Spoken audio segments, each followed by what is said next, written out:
Halo, Assalamualaikum warahmatullahi wabarakatuh. Berjumpa kembali dengan saya Pisti Pujuwati. Kali ini kita akan berkenalan dengan TOEFL.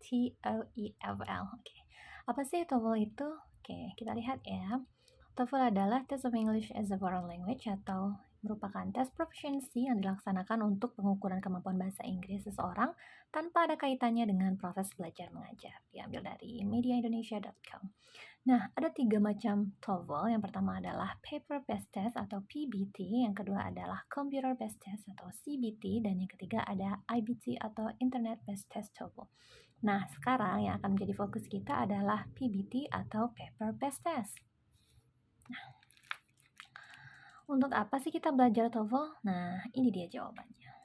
Nah, yang pertama, kalau di universitas kita, Universitas Negeri Padang, itu adalah sebagai syarat untuk pengambilan ijazah. Nah, bagi teman-teman yang S1, nah di sini bisa dilihat, nah untuk anak-anak program sarjana, nah syarat ujian deskripsi telah memenuhi sekurang-kurangnya 1 artikel, kemudian skor TOEFL prediksi atau TOEFL ITP minimal 400 atau British Council English Score-nya itu sama dengan atau lebih dari 350 digunakan pada saat pengambilan ijazah. Nah, bagi teman-teman yang mahasiswa program magister, itu digunakan untuk syarat ujian tesis karena skor TOEFL atau prediksi tes TOEFL ITP itu minimal 425 atau British Council English Score-nya lebih atau sama dengan 400 digunakan pada saat pengambilan ijazah. Tetapi ada sebagian program studi yang mensyaratkan sebagai syarat untuk kompre. Nah, hati-hati ya. Jangan sampai nanti ketika mau kompre, teman-teman malah bingung, skor TOEFL-nya belum sampai. Atau ketika mau ambil ijazah, tersendat deh karena belum punya skor TOEFL. Nah, itu biasanya. Nah, apalagi sih selain untuk syarat pengambilan ijazah? Nah, skor TOEFL ini, nah nanti ada juga IELTS ya, tetapi sekarang Miss mau bahas dulu tentang TOEFL. Nah, itu juga digunakan sebagai salah satu syarat untuk pengajuan beasiswa. Nah, kalau dengar beasiswa itu matanya besar, melotot telinganya, langsung pasang anten ya. Nah, itu misalnya di beasiswa reguler dalam negeri dan luar negeri untuk LPDP.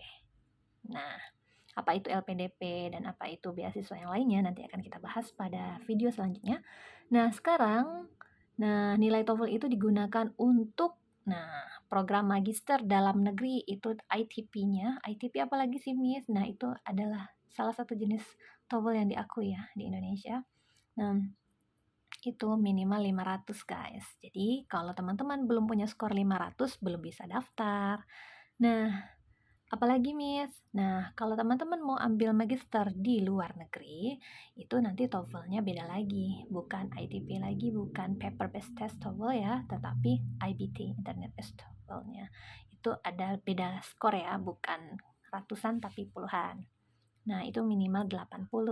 Nah, IELTS-nya 6,5. Nah, ini diambil dari www.detik.com. Nah, selain untuk beasiswa LPDP apalagi, Miss? Nanti akan ada lagi beasiswa unggulan namanya, ada lagi beasiswa yang dari VDMS atau beasiswa lainnya. Itu mensyaratkan TOEFL. Nah, Miss, saya belum mau lanjut S2, saya juga mau cari beasiswa yang semester 4, 5, ada nggak, Miss? Ada. Nah, sekarang ada namanya beasiswa untuk pertukaran pelajar. Nah, itu teman-teman namanya ISMA. Nah, salah satu syaratnya adalah punya sertifikat TOEFL. Nah, kalau di sini IBT ya, 80 atau IELTS 6,5. Nah, atau Duolingo test. Nah, tapi secara umum, kemampuan yang diukur dalam tes IBT dan TOEFL ITP paper based TOEFL itu soalnya mirip-mirip. Nah, jadi kalau kita belajar PBT paper based TOEFL, nanti apa manfaatnya untuk IBT akan ada. Lalu IELTS bagaimana, Miss? Semuanya bersangkut paut. Oke? Jadi jangan cemas.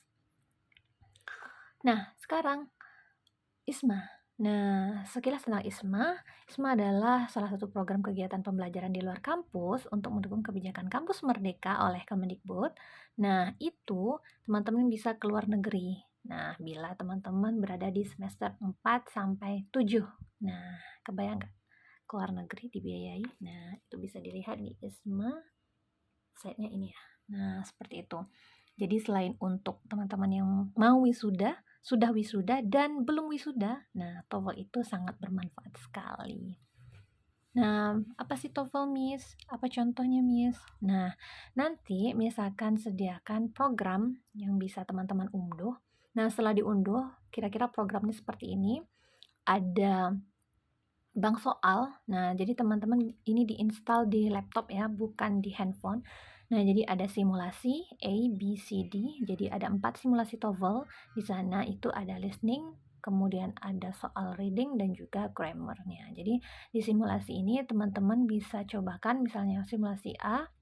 Nah, di sini ada listening section 1-nya, structure section 2-nya, dan reading section 3-nya.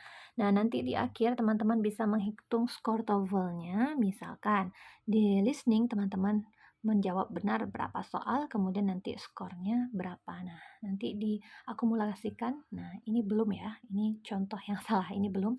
Jadi ini belum dilaksanakan. Jadi nanti akan dicontohkan juga bagaimana cara menghitung skor TOEFL teman-teman. Jadi di sini ada simulasinya, silakan nanti setelah di-download, kemudian teman-teman bisa cobakan bagaimana session 1, 2, 3-nya. Nah, seperti itu. Untuk informasi lebih lengkapnya nanti akan kita bahas.